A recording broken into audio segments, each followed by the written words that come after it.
full commando today. I don't mean by the compasses, I don't have underwear on.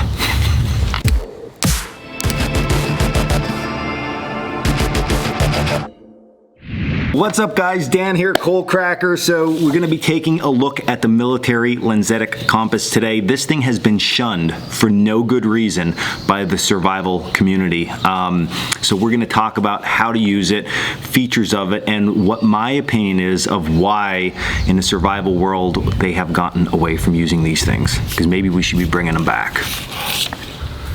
So let's first dive into why these compasses, I think, have been shunned a little bit. So a lot of survival schools out there and a lot of outdoor schools in their packing lists, and when they teach compass work, they say non-lensatic. So they want a mirror style compass or a base plate style compass with them.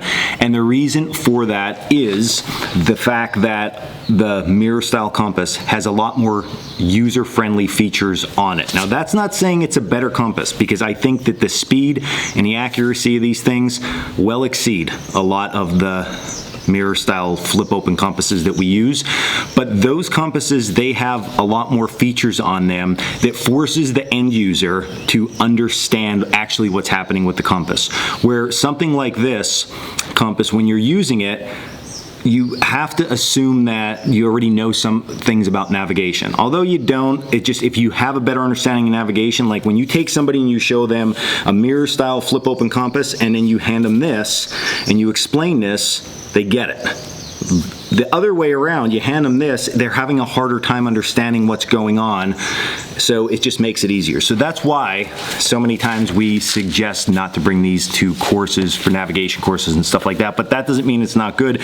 They're heavily used by the military, and they're super accurate and precise. So if you have one, which I think we all have them, right? Because deep down, we all have like that Rambo spirit inside us, and we love the military kind of equipment and stuff like that. This is probably in your arsenal. Maybe you put it off to the side because you're just not sure. So let's take a look at actually the parts of this and how to use it. All right, so first and foremost, we have two identical ones here. Now, I've been using Brunton compasses lately. USA made, they're a great company to deal with, and I've been enjoying using them. And we have an upcoming navigation class, so I always like touch up on my skills a little bit. So these two look the same. There's a Model 94 and a Model H3, okay? And if I would go like this and you zoom up real close and look, you would notice that they are literally identical except for one thing. So the H3 is a tritium lit compass. What that means is that all of the spots on here that would be, we'll say, glow in the dark, okay, they don't need to be charged by sunlight or light. So I can close this thing, I can put this in my pack for 2 years, not a drip of sunlight. I can pull this out in the middle of the night and those things are gonna be glowing. So if you think that you need something like that, okay, because you're doing low light, no light navigation, tritium's gonna be the best bet for you. Now on the flip side to that, the Model 94 is phosphorescent, okay? That is a tongue twister for me time and time again. And what that basically means is that all of the glow in the dark parts of this, they need to be charged by either sunlight or some type of light. So if you put this away again, 2 years in your pack, you bring it out dead of the night, and there's no way to get any light to this, those things aren't going to be glowing. So they're the two things there. So you might see them on a website and think, well, what is the difference? That is the difference between the two. Okay, so function-wise, they all work the same. All right.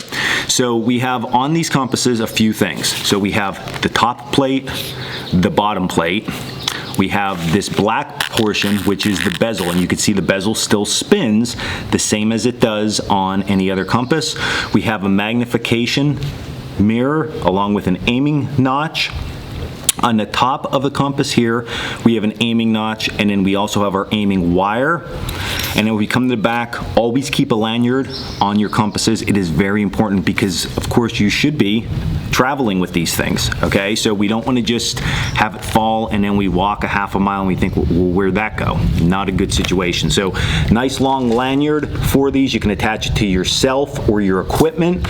Always a good idea. And then lastly, not lastly, but close to last, we have this thing, which I never knew what this was when I was young, and I found out later in life. So this is actually our thumb hold. So when we hold these compasses, thumb goes inside here, we make a fist, and then the compass sits up on top of our fist, nice, and I can do this and it's not gonna fall off.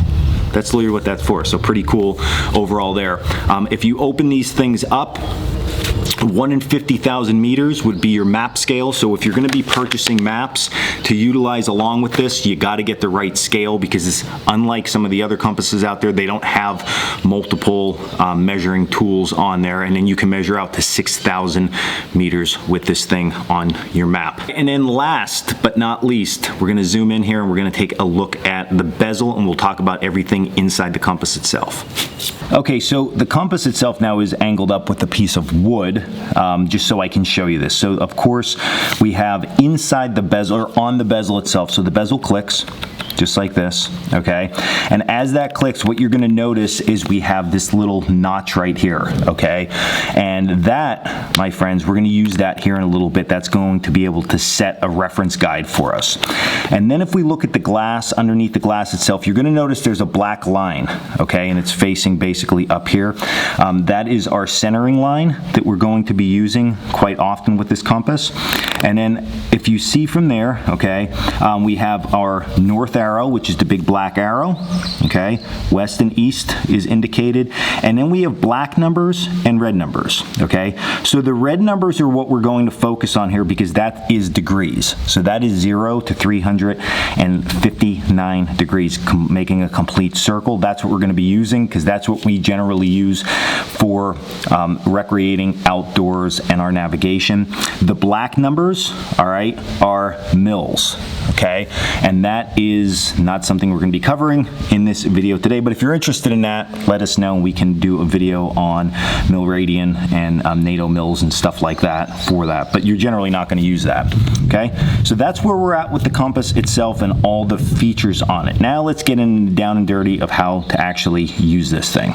Now before jumping into actually what we're looking at on this bezel, in navigation in general, there's going to be two main things that's happening. You either have to travel a specific degree to get to a location, or you're trying to find a specific degree in a general location that you need to travel. So just not going down this rabbit hole. Lots of videos on the Coalcracker channel about this, but let's just say I have to go this general direction and I want to make it safe for myself on a return trip so I know how to generally get back here. I need to find what degree this is from my current location, right? So that would be like, hey, I gotta find this degree reading, versus, hey, my buddy told me that we have a really cool camp set up and this is the way to get there. It's at 220 degrees. I need to know how to do that. So they're like the two ends of the spectrum there that we're gonna be basically looking for when we do this. Now, either one of these techniques is gonna work really, really well when you do this. So first we're going to start with the super accurate, like pinpoint shot. And you can, again, you can either find the direction you're looking or you can find a degree in which you need to travel. So with these compasses, what you're going to do is you are going to flip this top over and it is going to meet up with our magnification point, okay? So it's going to create a triangle here, and you'll find it's always going to fall in the exact same place, which is really good. It's going to give you a very consistent area. Now looking at the back spot here, you're going to notice this aiming notch, okay, on here lines up with the aiming notch above the magnifier. You have your magnifier, and then if you flip to the back side here, this aiming wire, okay, is all in line with everything, okay? So that's the first thing we're gonna do. Now, next thing, as I said earlier, our thumb loop is gonna get pushed all the way down, thumb inserted, fist made, and then that is going to just rest on top. So really good like that. Now, the first one's gonna be the cheek method. So what we're gonna be doing at this point now, we're gonna be bringing the compass up to our cheek, okay? And get it as, you gotta make yourself somewhat comfortable when you do this. If you're all awkward and like, it's just not gonna work. So listen, if you're off a degree, you will live to see another day, I promise you. So we're coming in here, we're gonna get up close to our cheek, and now we're gonna adjust our cheek up and down, okay? So we can see not only through the magnification, but we can also see through that little slit, that little aiming notch. So when I'm here, I can see forward through my aiming notch, and I can look at my magnifier, and then I can look, as I look through my magnifier, I'm going to look down, and what I'm going to see is I'm going to see this top black line. The top black line, and I've got some glare there, okay, is going to be lined up with one of those red numbers, and that is the degree in which I am looking. So if my buddy Frankie tells me, hey, let's go this way, and I think, all right, well, I want to get a good bearing to go in there, so coming out I can use the reverse azimuth. Again, a little advanced for this video. I can just get my compass out quick. I can say, all right, I know we're going down this general direction. I can aim it out. I can look down, and that quick, I know I'm traveling at 60 degrees into the woods. So very simple, very easy. Now, that's for a lot of precision, okay? Now, the flip side to that, if I know I have to travel 80 degrees, all right, because the cool hunting camp with all the beer is at 80 degrees, I'm gonna do the same thing, except now, once this is up, I'm gonna rotate myself until I see 80 lined up with this black line. So the red 80 mark on my compass is gonna line up with this top line, and then I'm gonna aim out using, again, this aiming notch and my wire, and I'm gonna find a definitive point at that 80-degree mark. So what I'm gonna do here is I'm gonna do this. I'm gonna rotate. We're at 80. I look up, I find a definitive point, and I can start to walk. One thing you're gonna notice is how quick I'm getting to that number. That is the biggest benefit to these military style compasses. They are so fast that they just go to number and they're like, it's there. It's not bouncing and wobbling. If you ever used any other compasses, you know they're like all over. It has to settle. You're shaking. You're a nervous wreck. It's all over the place. These things are just smooth and lock in, okay? So that's an easy way to just aim off your cheek without getting overly complicated with it.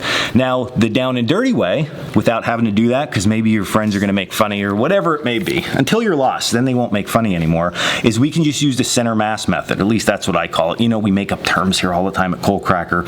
So we're gonna do the same thing, okay? But we're not gonna put it up to our face. We're gonna hold the compass just in front of us, nice and straight. We can still use our thumb loop, okay? And all I'm gonna do now is I'm just gonna look out, again, compass as close to center mass as possible for me, all right? And all that I'm gonna do from this point now is I'm just gonna rotate, and I'm like, all right, I got to travel this way. I am now at 105 degrees. So here's 105, straight out, and I'm going to be good to go. But before I go, I'm going to set a reference point. So as I travel, I can quickly reference how I get there. So let me show you right now what that looks like. Okay, now for video purposes, we're going to lay the compass flat. Generally, this would be in front of us, as I was just showing, okay? So I'm now pointed at a direction. If you look at the red numbers there in my main line, okay, my black line there, we are at 110 degrees. So that is the direction of travel in which we want to go for the ice cold beers in the hunting camp, okay? Now, as we would walk, we're going to have to pull our compass out and check this once in a while. So an easy way to do this is we take this little notch right here, okay, and we line that up with our north arrow. So it's lined up with my north arrow at this point, okay? So now, as I walk around, as a reference, I can close this, I start to walk, I get somewhere. All I have to do, if I'm facing the wrong direction, okay, is when I get to my spot and I want to recheck, I just line up my two marks. So I would just line this up, again, holding its center mass, boom. And I just take another aim, and that's where I need to go. All right, guys, and there you go. That is hopefully taking some of the myth away of these military style compasses, and maybe if you never played with one, you now know how to actually use it, and maybe you'll even give one a shot. If you are, I highly again suggest the Brunton compasses, made in USA, which we all love so much, and they're so heavy and bomb proof, absolutely great. So I'll put the link down in the description if you're interested in these things. But as always, if you enjoyed this video, hit like and subscribe. You can also check us out at Coalcracker, Bushcraft.com for all our classes, our gear, and our blog. And until next video, stay in the woods.